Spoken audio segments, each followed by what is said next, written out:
감사합니다. 오늘 요나입니다. 요나 아시죠? 방학 끝나 이제 분위기를 못 잡으시는 것 같습니다. 네. 아, 요나. 요나는 어떤 인물로 기억하시나요? 요나서 하면 딱 기억난 어떤 사건이나 어떤 것가 있으신다고 한다면 뭐가 있으실까요? 요나. 뱃속에. 우리 뱃속이 아니라 물고기 뱃속에. 네. 네. 어떤 게 있죠? 네. 네. 반항하고 도망가는 요나. 또 기억나시는 거. 네? 불평. 불평. 그렇죠. 하나님 앞에 불평하는 부분이 나오죠. 또. 네. 또 뭐 있습니까? 또 뭐 있을까요? 네? 박넝쿨. 불평의 그 기적이죠. 그것도 불평에 대한 하나님께서 역사하신 기적이었죠. 또 뭐가 있을까요? 네? 잠자고 있던 애 어떤 상황도 모르게끔 도망가서 잠자고 있던 게 있었죠. 또.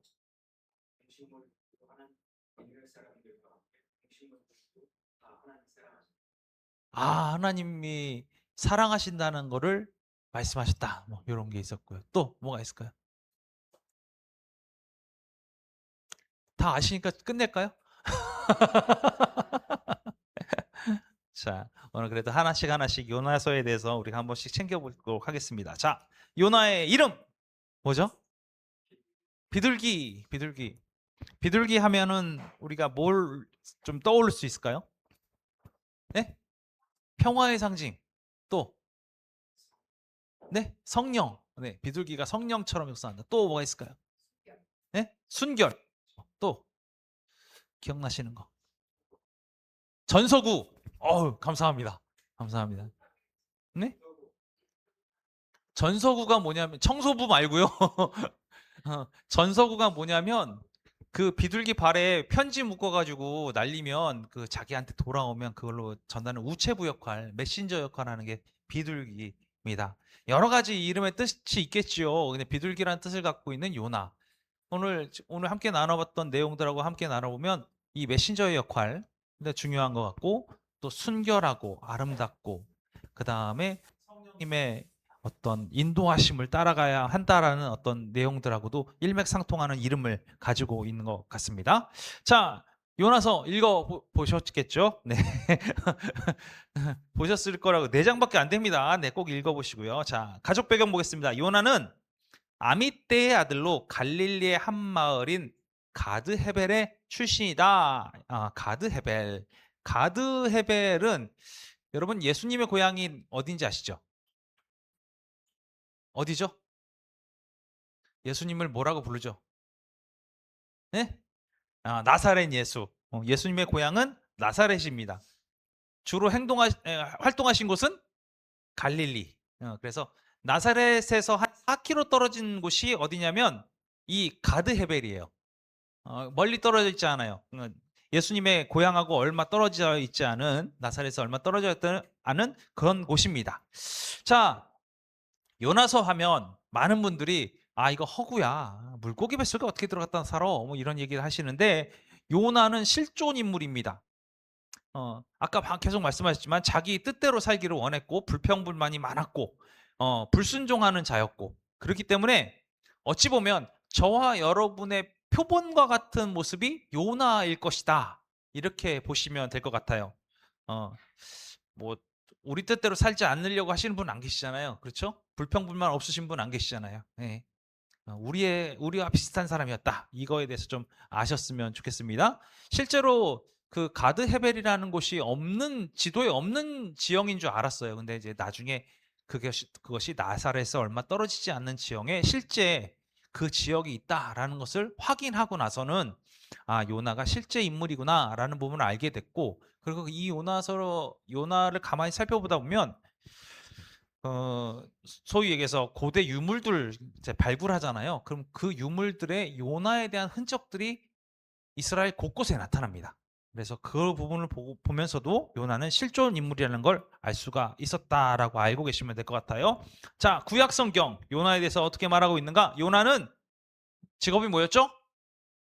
선지자입니다. 요나는 선지자입니다. 열왕기하 14장 25절 볼게요. 요나서가 아니라 열왕기하 14장이에요. 보면 이스라엘 하나님 여호와께서 그의 종 가드 헤벨 아미떼의 아들 선지자 요나를 통하여 하신 말씀과 같이 여로보암이 이스라엘 영토를 회복하되 하맛 어귀에서부터 아라바 바다까지 하였으니, 저희가 열왕기하 봤잖아요. 열왕기하 봤잖아요. 근데 여기 이 역사서 안에 누구의 이름이 나냐면 정확하게 가드 헤벨, 그러니까 하나님의 종이라고 분명히 표현되고 있고, 가드 헤벨, 심지어 아미떼의 아들, 이렇게 꼭 집어서 얘야, 선지자 요나는 얘야 라고 하는 이 사람이 누구한테까지 영향을 미쳤느냐? 여로보암 왕한테까지 영향을 미쳤다라는 부분을 우리가 열왕기 하서를 통해서 알 수가 있는 거예요. 그러니까 소위 얘기해서 요나서는 허구의 소설의 내용이 아니라라는 부분을 분명히 알 수가 있고, 오늘 열왕기 하서에서 나타난 것처럼 분명히 그의 직업은 선지자였다라는 부분을 우리가 알 수가 있는 겁니다. 심지어 어디부터 어디까지 영토가 회복될 것이다 라는 예언이 이루어졌다라고 오늘 성경은 기록하고 있어요. 여로보암 때. 그래서 회복하되 하맛 어귀에서부터 아라바 바다까지 했다라고까지 얘기하고 있는 거예요. 실제로 지금 한창 전쟁이 이루어지고 있는 그 곳이 지금 나와 있는 요 부분입니다. 자, 앞서 말씀드린 것처럼 요나서는 가상의 이야기가 아니라 역사서에 기록된 실존 인물입니다. 처음에 저도 이거 요나서를 봤을 때는 이게 실존 인물이야? 이게 물고기 뱃속에서 나오고 이게 3일 동안 살았다가 토해져 나오고 풍랑 가운데서 살아남고 이게 참 어렵지 않겠나라고 생각을 했었어요. 그런데 지금 보신 것처럼 열왕기 하서에도 분명히 기록되어 있고, 그 다음에 그의 고향이라는 가드 헤벨도 실존하는 장소라는 것을 확인되니까 이것은 분명히 우리가 보기에는 실존 인물이구나, 이거 알 수가 있는 거예요. 그리고 여로보암 2세는 그 이스라엘 북왕국을 가장 오래 통치한 왕입니다. 그래서 그가 회복한 영토는 그 사마리아 북쪽으로 321km 떨어진 하맛 어귀까지 올라간 거예요. 이게 어디까지라고 보시면 되냐면 터키 국경 정도까지 올라간 거예요. 터키 국경까지. 거기까지 단에서 더 올라가는 상황. 거기까지 회복됐다라고 얘기한 거죠. 이것이 누구의 예언의 성취라는 거예요?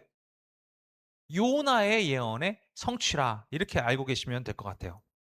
자, 그걸 기반으로 요나는 기원전 850년에서 800년 사이에 활동했던 선지자로 우리는 알 수가 있습니다.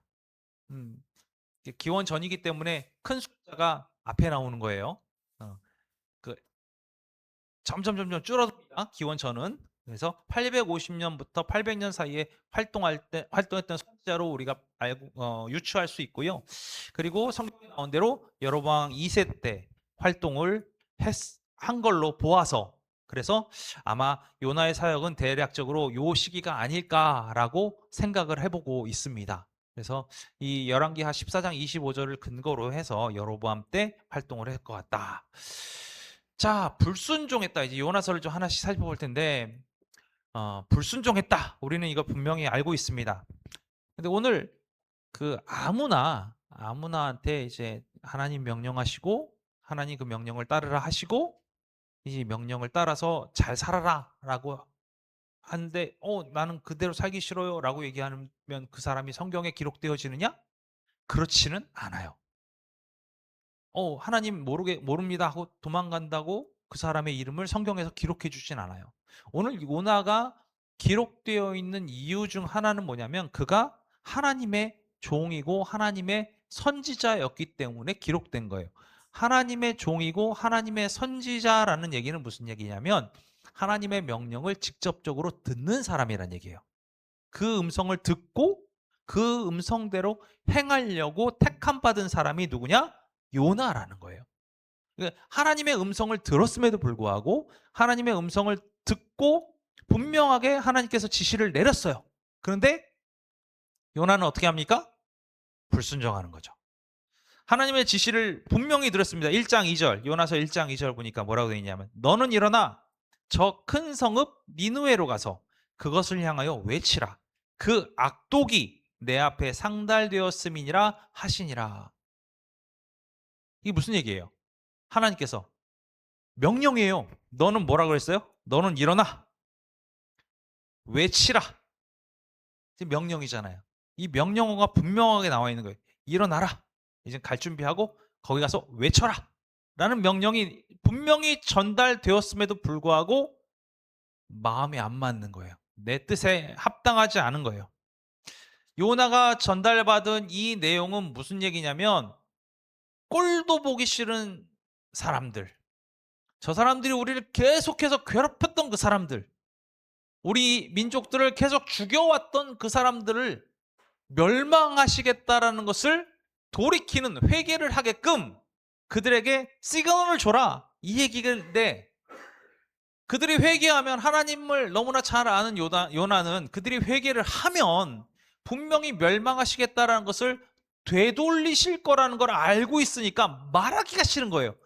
가기가 싫은 거예요. 이 말을 해주면 혹시 회개하면 어떡하지? 난 저 나라가 반드시 멸망되는 꼬라지를 봐야 되는데, 그런데 그거를 보기는 정말 싫고, 내 뜻하고는 너무 싫고, 그러니까 가기를 싫어하는 거죠. 이방 민족들을 살려주기 위해서 나를 보내? 이게 되는 거예요. 저 원수들을 살려주기 위해서 나를 보내신다고? 이게 되는 거예요. 지금 여기서 중요한 포인트는 뭡니까? 하나님의 명령과 내 주장이 부딪히고 있는 거예요. 하나님의 명령과 내 주장이 부딪히고 있는 순간에 무엇을 선택하느냐는 거예요. 무엇을? 우리 삶도 좀 돌아봅시다. 하나님께서 말씀하신 말씀이 있습니다. 그리고 내 삶의 주장들이 존재해요. 이게 부딪힐 때가 많거든요. 그 순간에 나는 뭘 선택했지? 한번 고민해 보세요. 하나님의 말씀과 내 고집이 부딪혔을 때 나는 무엇을 선택했는가? 어찌 보면 우리는 요나보다 더 요나 같은 선택을 하고 있는지도 모른다는 얘기예요. 아, 이렇게 살면 되지. 이렇게 가면 되지. 요 정도는 용서하시, 이 정도는 봐주실 거야. 이게 당연하게. 심지어 지금 요나는 원수들에게 가서 전해라라는 명령을 받은 거예요. 받았으니까 이제 어떻게 합니까? 이제 도망가야죠. 도망가야죠. 불순종합니다. 내 고집이 맞아. 하나님 안 보이는 데로 가서 숨어버릴 거야. 몰래 도망갈 거야. 1장 3절하고 5절 말씀 한번 볼게요. 그러나 요나가 여호와의 얼굴을 피하려고 일어나 다시스로 도망하여 요바로 내려갔더니 마침 다시스로 가는 배를 만난지라. 여호와의 얼굴을 피하여 그들과 함께 다시스로 가려고 뱃삭을 주고 배에 올랐더라. 5절 보면 사공들이 두려워하여 각각 자기의 신을 부르고 또 배를 가볍게 하려고 그 가운데 물건들을 바다에 던지니라. 그러나 요나는 배 밑층에 내려가 누워 깊이 잠든지라 라고 이야기하고 있습니다. 오늘 그 1장 3절에서부터 10절까지 지금 우리가 보진 않았지만 10절까지 쭉 보면, 오늘 1절 3절에 보면 요나가 여호와의 얼굴을 피하려고, 여호와의 얼굴을 피하여, 이 얘기가 계속 나오고 있어요. 하나님의 얼굴을 피했다라는 말이 10절까지 쭉 읽어보면 3번 나옵니다. 3번 연속으로, 3번 계속 나올 수가 있어요. 자, 요나는 어떤 사람이라고요? 선지자였어요. 대언자였어요. 그런데 어떻게 합니까? 도망가는 거예요. 무엇을 하기 위해서? 하나님의 얼굴을 피했다라고 얘기하고 있어요. 그의 목적은 뭐냐? 하나님으로부터 떠나면 하나님은 나를 놓아주실 거야 라는 게 그의 생각이었어요. 우리가 이 부분을 저는 이제 생각하면서 참 좀 그런 게 뭐냐면, 하나님의 말씀을 떠나서 행동하는 걸 보면서 많은 사람들이 무슨 생각하냐면, 아, 이게 잘 안 되면, 내가 내 고집대로 막 가다 보면 이게 하나님의 뜻이 아니라면 이걸 틀어지게 하시겠지. 온전치 않게 하시겠지. 하나님의 뜻이 아니라면 이거를 확 뒤집어 엎어가지고 내 마음을 확 무너뜨리실 거야. 이런 이야기들 많이 하시잖아요. 그렇죠? 어떤 일을 진행할 때. 근데 오늘 성경은 뭐라고 얘기하고 있냐면 얼굴을 피하려고 일어나서 그가 가려고 했던 데가 어디입니까? 그가 어디로 가려고 했어요? 다시스로 가려고 했어요. 그의 계획은 뭡니까? 다시스로 가는 거예요. 다시스로 가려고 가가지고 자 이제 다시스 가는 배가 있으면 내가 그 배를 타고 가야지. 하루 이틀 걸리더라도 그 배를 몰래 타야지. 아마 이런 생각을 했을지도 몰라요. 그런데 너무 딱딱 맞아 떨어지는 거예요. 요바로 내려갔더니 다시스 배가 있네? 오케이. 다시스 배 타면 되겠네? 오케이. 아무도 나 안 건드려. 나 맨 밑에 숨어 있으면 하나님 못 보시겠지? 오케이. 막힘없이 착착착착착착 진행되는 걸 보면 이거 이대로 가도 되겠는데? 라는 생각을 하게 만드는 거예요.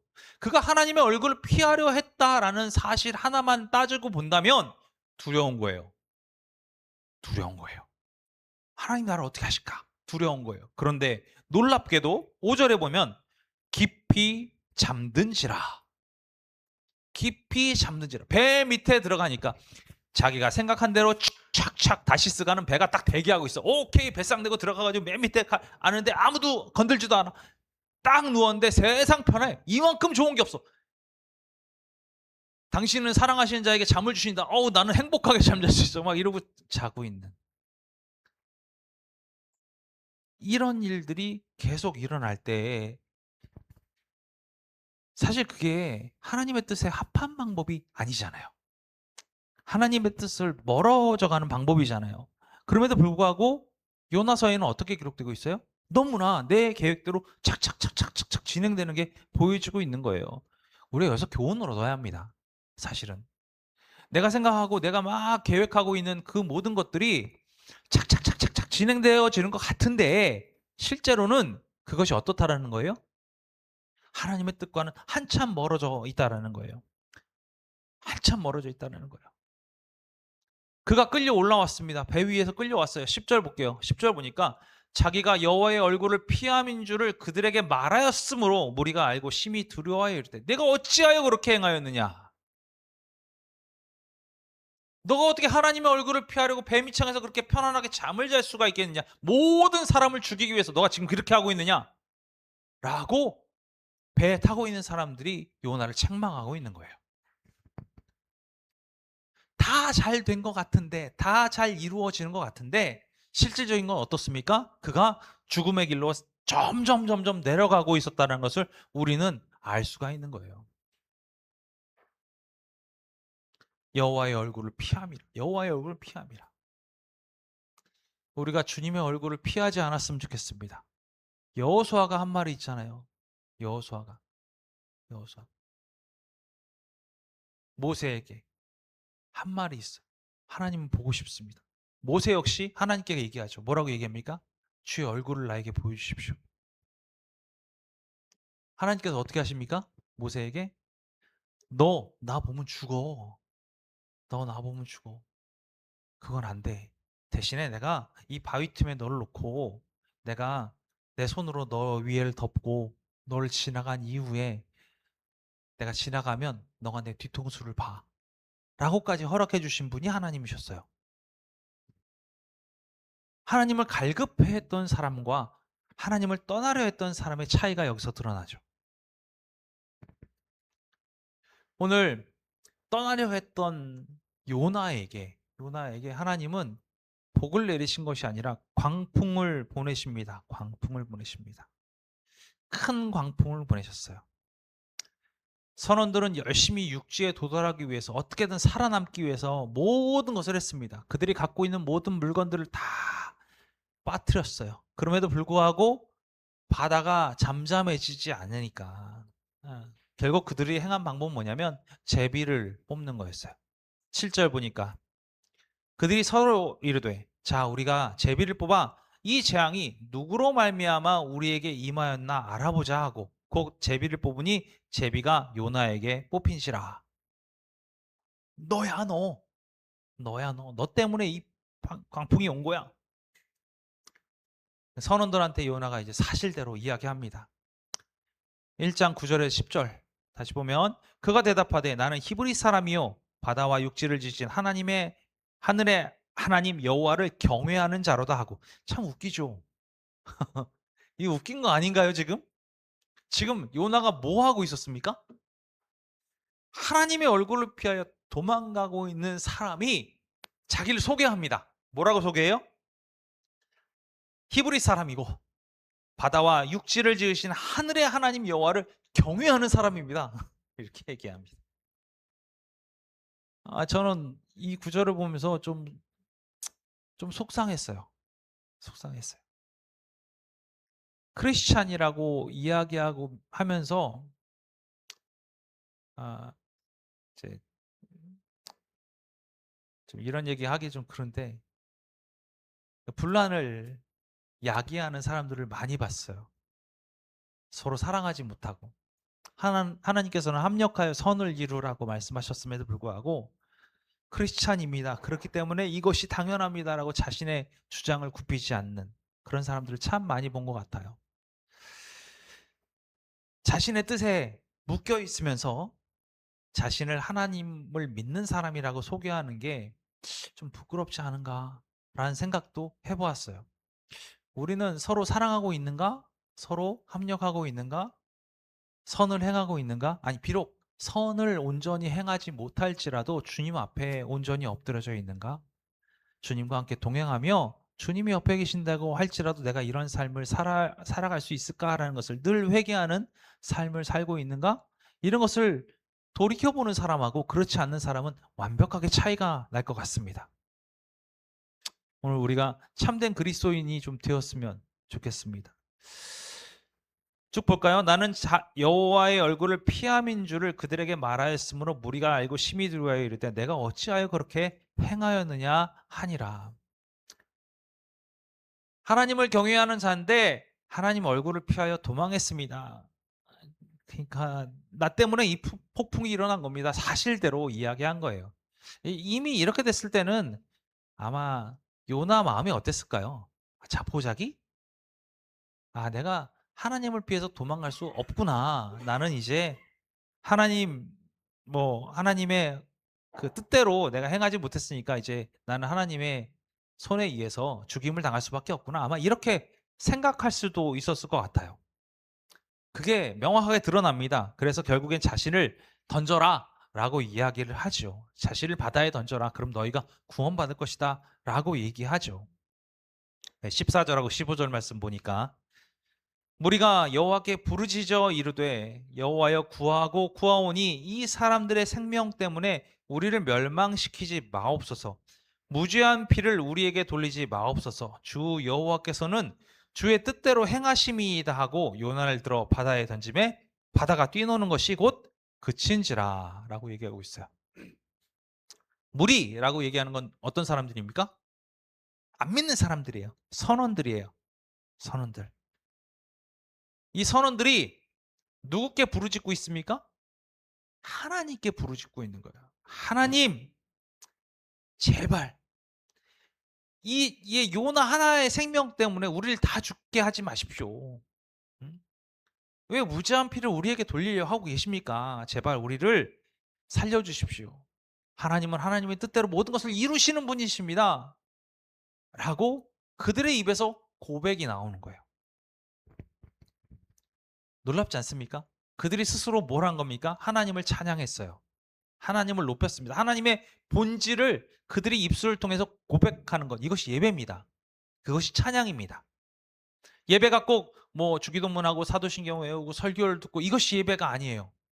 하나님의 높으심을 우리 마음으로부터 경외하고 찬양하고 입술로 고백하는 것, 이것이 다 예배입니다. 우리가 삶이 예배가 된다는 얘기는 무엇이냐면 우리가 행하는 모든 것이 하나님과 동행하는 자의 모습으로 살아낸다고 한다면 그것이 예배입니다. 우리의 삶은 늘 예배가 될 수 있어요. 우리 입술을 주님께 맡겨드리고 주님이 함께 하시듯 우리가 이야기할 수 있다. 이것만으로도 예배가 될 수 있어요. 우리 나쁜 생각들이 사라져가고 선하고 아름다운 생각들이 가득 차지는 것, 말씀을 가까이 하고 말씀대로 살려고 노력하는 것, 이 모든 게 주님의 살아계심을 고백하는 일이기 때문에 예배가 될 수 있습니다. 오늘 선원들 역시 마찬가지예요. 요나가 하나님의 선지자였고 하나님의 종이었고 그가 하나님의 얼굴을 피해서 도망가고 있다는 사실을 깨달아 안 이후에 그들의 입술의 고백은 뭐냐면 하나님께서 이 한 사람 때문에 이 광풍을 몰고 오실 만한 그런 분이시라면 이 한 사람을 내어줌으로 우리의 생명을 살리실 분도 하나님이시다라는 것을 이들이 고백하는 거예요. 하나님 제발 요나를 그냥 맡겨드릴 테니 이 요나 하나 때문에 우리를 죽게 하지는 말아 주십시오. 간구합니다. 하나님은 하나님 뜻대로 하시는 분 아니십니까? 그러니까 우리가 이렇게 간구하니 우리를 살려주십시오. 라고 선원들이 하나님께 예배하고 있는 모습 있습니다. 그들의 두려움은 그들의 손을 통하여 여호와께 제물을 드리는 일로 바뀌었죠. 누굴 제물로 드렸어요? 요나를 제물로 드렸습니다. 자, 요나는 갔습니다. 요나는 갔습니다. 자기 생각대로 살다가 결국엔 그 모든 것을 자포자기하고 내던져짐을 당했습니다. 그러나 요나를 위해서 하나님은 큰 물고기를 미리 준비하셨어요. 예비하셨다라는 거예요. 준비하셨어요. 1장 17절 볼게요. 여호와께서 이미 지금 여기 되게 중요한 거예요. 여호와께서 이미 그럼 무슨 얘기예요 지금? 여러분 잘 생각해 보십시오. 알고 계셨다는 거예요. 알고 계셨다는 거예요. 선원들이 던질 것도 알고 계셨고 그가 도망가다 다시 스행 배를 탈 것도 알고 계셨고 다 알고 계셨다는 거예요. 여호와께서 이미 큰 물고기를 예비하사 미리 다 준비해 놓은 거예요. 준비해 놓은 거예요. 요나를 삼키게 하셨으므로 요나가 밤낮 3일을 물고기 뱃속에 있으니라. 이거 믿어지세요? 믿어지세요? 솔직하게 믿어지세요?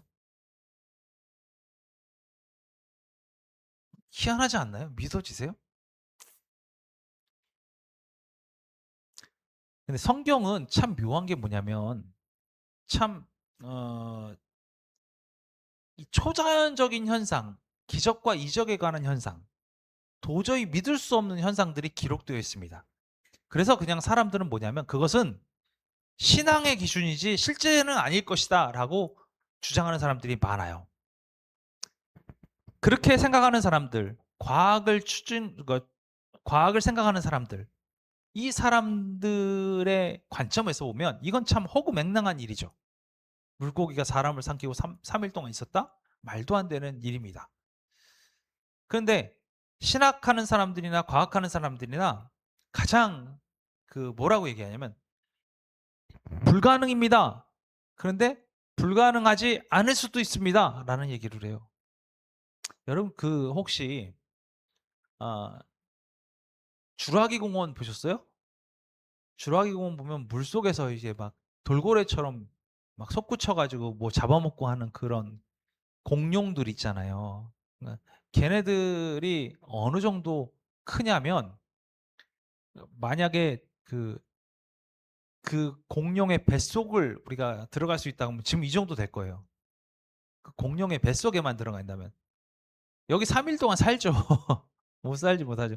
특히 고래 같은 경우에는 그 물만 따로 뱉어내고 자신의 안쪽에는 포유류를 해서 산소를 공급해 놓고 있대요. 여기에 어느 정도 물이 찰 것 같으면 어떻게 하냐면 남아있는 공기랑 합쳐서 다 숨구멍으로 뿜어내버리고 다시 공기를 채워넣는 거예요. 자기 몸 안은. 고래는 그렇다고 해요.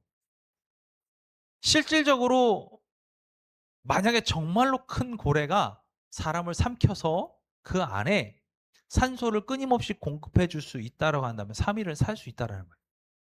그리고 성경은 계속해서 뭐라고 얘기하냐면 어둡고 지옥 같은 곳이다 라고 표현하고 있어요. 아마 그 수많은 악취와 그 환경들로만 따져보면 아마 지옥이라고 느낄 수도 있을 만한 곳일 거예요. 가능할 수 있다. 과학자들도 이제 우주에 관해서 이야기를 할 때 많은 사람들이 이렇게 얘기합니다. 지금 뭐 우주의 탄생. 그래서 빅뱅 이론 이런 거 하잖아요.